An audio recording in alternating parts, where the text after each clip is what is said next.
Hi, everyone. My name is Anita Ladhani. I'm a licensed clinical social worker and energy practitioner and a life coach. And I want to talk about this epidemic that we have in our society, especially in the West here, about not getting enough sleep and then somehow bragging about it.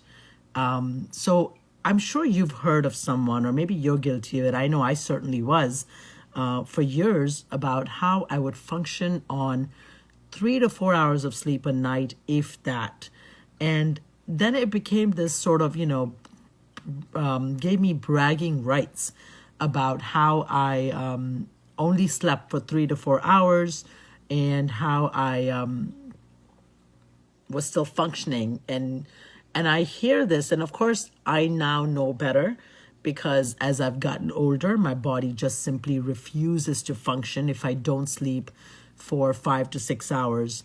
But what I find to be quite interesting and disturbing is that, I hear a lot of people, mentors, people that are in leadership positions, people that are, in supervisory positions, people that are very, busy, talk about, oh my God, I didn't get enough sleep. I was so busy. I only slept 3 hours, and now I had this meeting to go to and this conference call to attend. And then I had to do this and then I had to do that.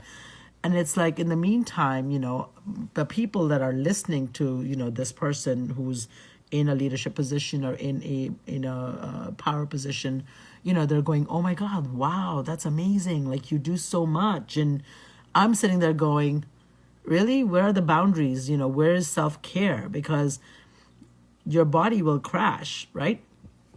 And so let me explain how that works. Our body needs sleep. Our body, when you are in your physical body, you need to get enough sleep. You need to get adequate nutrition.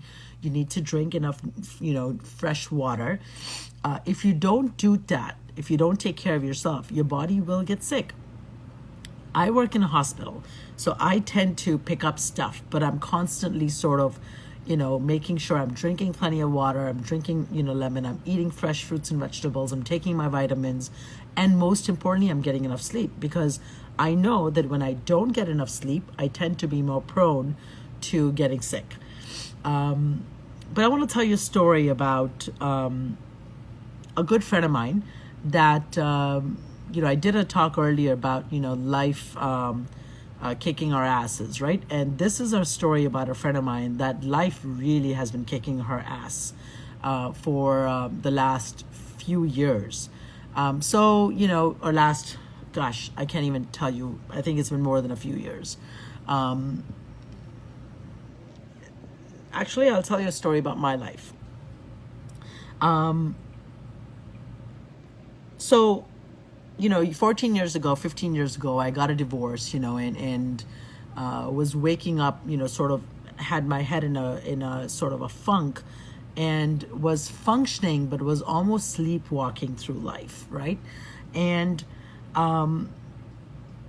when I finally started to get busy and went back to school to get my master's and was involved in, this service in Jamaat Khana and that activity, and volunteering in this, because my kids were younger, so volunteering in this position at this kids' school, and, just really stretched out on all fronts. Add to it, a friend of mine, lost, was sick and ended up, passing away, and then a relative ended up, passing away. Tragedy after tragedy, right? Which emotionally it was a lot to deal with.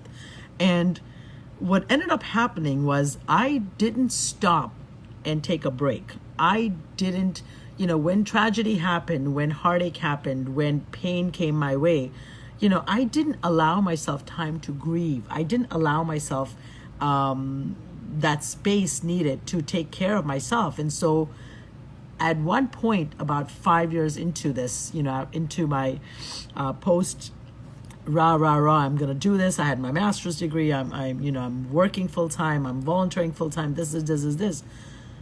I got sick. I crashed. Literally, I had this flu that I couldn't shake. And I literally was in bed for about a week, knocked out. Now, some of you can relate because if you've done this, your body basically said, period, full stop, we're done. We can't go any further. We need a break. And it's not just our body, our mind, our souls take a break. And in addition to, being sick, feverish, it's like I was sweating and my body was like purging all the, stuff I'd gone through. Then I would get chills, and then I would even out, and I would get sick again. And thank God I had, my mom was taking great care of me, where I was getting fresh soup and I was getting fresh fruits, fresh juices, and I was allowed to just rest. I didn't have a choice. I wasn't able to go for work. It was like a mandatory, you got to take time for yourself. And that was a really turning point in my life, because I realized at that moment, in that week, and it took even longer to kind of recover from that was a result of me not taking care of myself. And because I had not done that, my body sort of forced me to go, stop, we're done.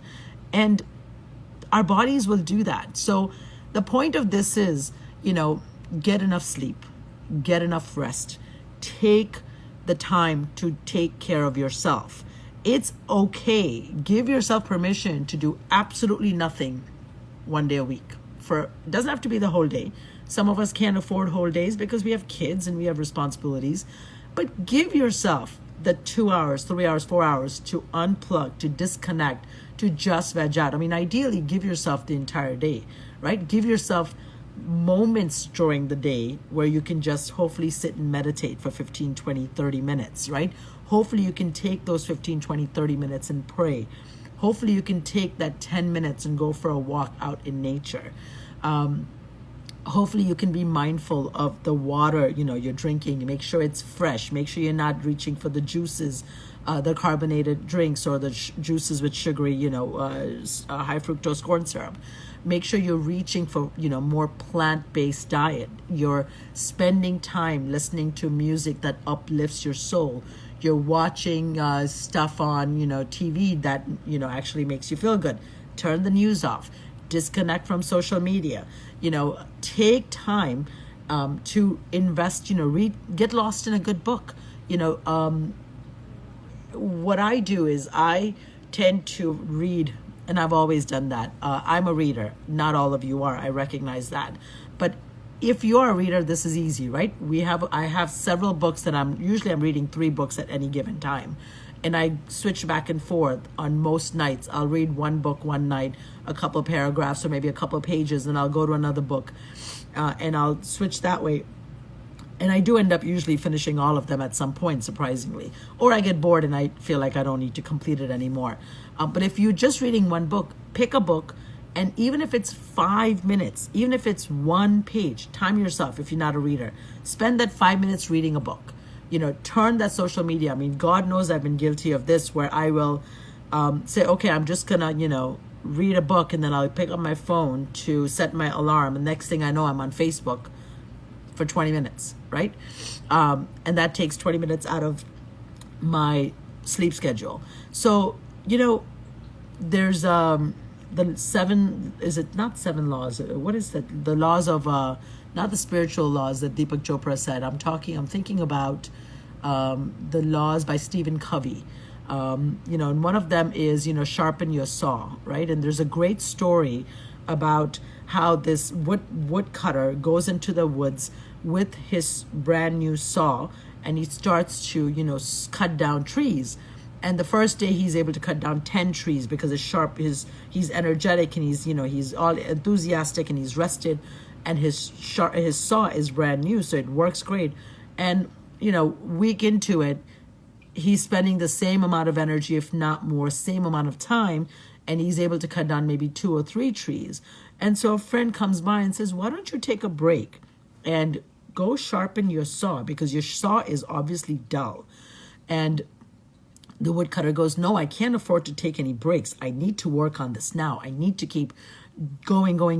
And of course, the moral is, if he had taken the half a day to go sharpen his saw, then he could have come back and been even more productive, right? And that sharpen that saw metaphor is so powerful because for us, sharpening the saw is about taking a nap. It's about taking a break. It's about disconnecting, all the things I talked about. So, let's be cognizant of how we take care of ourselves. And especially if you have kids, guys, your kids are watching you and they're learning from you. And so is that what you want to teach them? That it's, you have to go, go, go?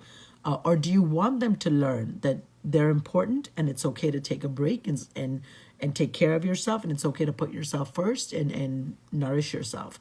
So I hope this has been helpful. Love and light. Take care. And I am going to bed to get my good 6 to 7 hours tonight. Good night.